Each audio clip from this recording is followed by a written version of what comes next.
Welcome tight. Today we're diving into something that might sound a little, intimidating at first. Oh, Mathematical problem-solving strategies. okay. But trust me, this deep dive is going to be anything but dry. Oh, right. We're going to be exploring some truly elegant techniques from Arthur Engel's book, Problem-Solving Oh, Strategies. yes. Now, you're probably interested in getting to the heart of these strategies quickly, Right. and that's exactly what we're going to do. Perfect. So, More. without further ado, let's just jump right in. It's fascinating how Engels manages to distill these complex ideas into clear, applicable principles.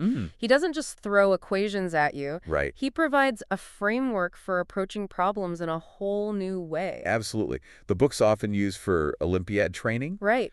but the strategies themselves, Yeah. they're applicable far beyond competition math. That's what's so exciting. Let's start with the invariance principle. Okay. It's all about looking for aspects of a problem that remain constant, even when other elements are changing.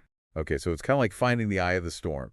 Everything's swirling around, but the center is still... That's a great analogy. A classic example is the Parliament of Sicilia problem from the book. Okay. It's about minimizing conflict by dividing parliament members into two houses, Okay. given that each member has at most 3 enemies. So how does invariance help us solve that? It seems like there'd be so many ways to arrange them. That's where the brilliance of the principle comes in. Okay. Imagine starting with a random arrangement. Okay. The invariant here is the total number of enemy pairs within each house. Okay. By focusing on members with 2 or more enemies in their current house and strategically switching them, Okay. we can reduce that number. Ah, I see. So each switch brings us closer to the most peaceful arrangement, Exactly. where conflict is minimized. Yes. We're essentially using the invariant, the number of enemy pairs, as a guide. Precisely. Engel then takes it a step further, Okay. illustrating how zeroing in on a specific invariant can unlock a problem structure. Okay. He uses the example of a sequence of points in the plane. Even if the points themselves are shifting, Right. focusing on their distance from the origin, Right. which could remain constant, might reveal a pattern that helps you crack the problem. So we're not just looking for any invariant, Right. but what gives us the most leverage. Exactly. The key is choosing the right invariant for the task. Okay. And once you've identified it, it can be like shining a light on the problem's hidden structure. This is already making me think differently about problem solving. But I have to ask, Go ahead. are there problems where finding that key invariant is really tricky? Absolutely. Okay. Engel talks about a problem E6 Okay. involving complex sequences where finding the right invariant is the crux of the solution. Wow. And it gets even more interesting when we see invariants pop up in areas like number theory, Okay. like in problem E7. Interesting. It's a versatile tool. So tight, if you're ever wrestling with a complex problem, Yes. especially one with changing elements, remember to ask yourself, what stays the same? That might be your key to unlocking the solution using the invariance principle. Good advice. Now, how about we shift gears and explore a principle that takes a totally different approach? The invariance principle is all about finding stability amidst change, but Right. what if we're dealing with situations where our choices are limited? Okay. That's where the pigeonhole principle sweeps in. Okay. And it's a surprisingly intuitive idea. This is the one with the pigeons, right? It always feels a bit like a magic trick to me. It does have that elegant simplicity. Imagine you have more pigeons than pigeonholes. Okay. It's impossible to put each pigeon in a hole without at least one hole having more than one pigeon. Makes sense. You can't magically create more space just because you need it. Right. But how does this seemingly obvious idea help us solve mathematical problems? Well, think about it in terms of finite sets and limited options. Engel uses a clever example in problem E10, Okay. where the challenge is to find a power of a prime number, let's say 7, Okay. that ends in a specific sequence of digits like 001. So we're trying to find some power of 7 that when written out ends with those 3 digits. That sounds like searching for a needle in a haystack. It might seem that way, Yeah. but the pigeonhole principle provides an ingenious solution. Okay. You look at the remainders when you divide successive powers of 7 by 1000, our desired ending number. Okay. There are only so many possible remainders you can get. So eventually we're going to run out of unique remainders. We'll have more powers of 7 than possible remainders, Right. creating our pigeonhole situation. Exactly. That means at least 2 powers of 7 must share the same remainder when divided by 1000. Okay. And that's the key. Right. If their remainders are the same, Yeah. their difference must be perfectly divisible by 1000. Meaning one of those powers has to end in 001. It's like the problem solves itself once we set up the right conditions using the pigeonhole principle.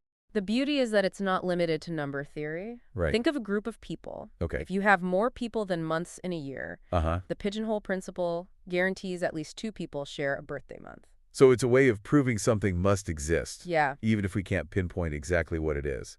That's pretty powerful. Absolutely. Now, shifting gears a bit, Engel also explores the extremal principle, Okay. sometimes called the variational method. Okay. This one's all about pushing things to their limits. Okay, so instead of looking for what stays the same, we're looking for the most extreme cases, the biggest, smallest, farthest, or closest. Precisely. It's Okay. about gaining insight by examining those boundary cases. Okay. A great illustration is problem E5, which deals with an infinite set of midpoints in a plane. Okay. It states that every point in the set is the midpoint of two other points in the set. It sounds a bit paradoxical. How can a set have an infinite number of midpoints? That's where the extremal principle helps us. Okay. Let's assume for a moment that the set is finite. All right. If it's finite, there must be a point that's farthest from all the others. Okay. An extremal point. But if it's a midpoint, there has to be another point even farther out, right?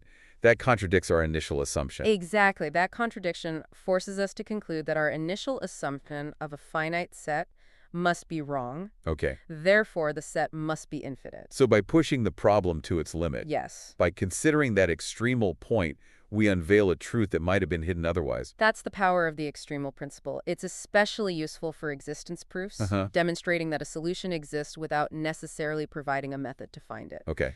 Engel provides another example. Okay. Problem E16, All right. about circles of convex polygons, where this principle simplifies what might seem like a complex geometric puzzle. It feels like we're building up a mental toolkit for tackling all sorts of problems. That's the point. Yeah.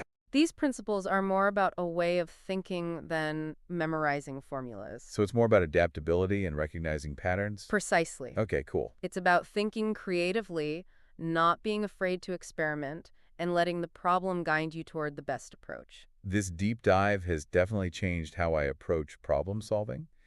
And speaking of challenges, Engel mentions an unsolved problem in his book that I think would be perfect for our listeners to ponder. He touches on the idea of counting by bijection. It's a bit like pairing socks to make sure you have a complete set. You match up elements from two different sets to figure out how many are in one of them. So it's about finding a clever way to connect two seemingly unrelated things. Exactly. And that connection can reveal hidden information. Okay. He uses an example of dividing an n-gon with diagonals.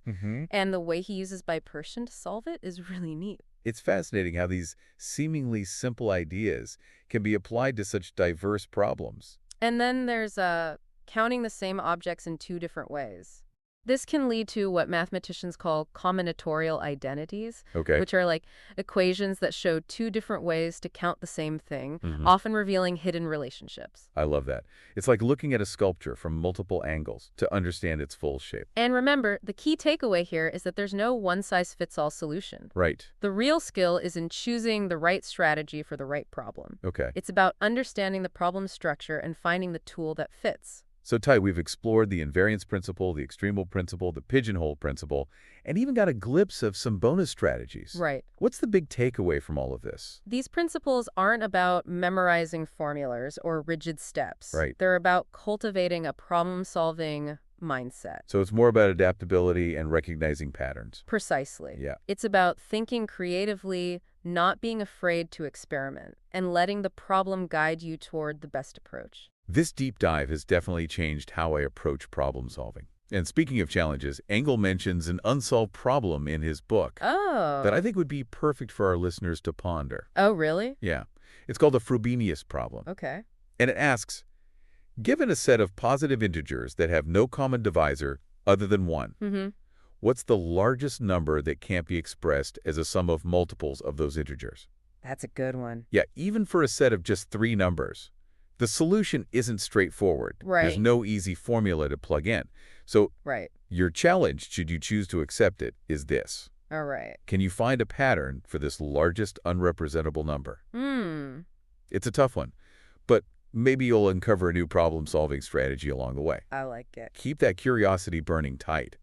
The world of problem-solving is full of endless possibilities. Absolutely. Keep on deep diving.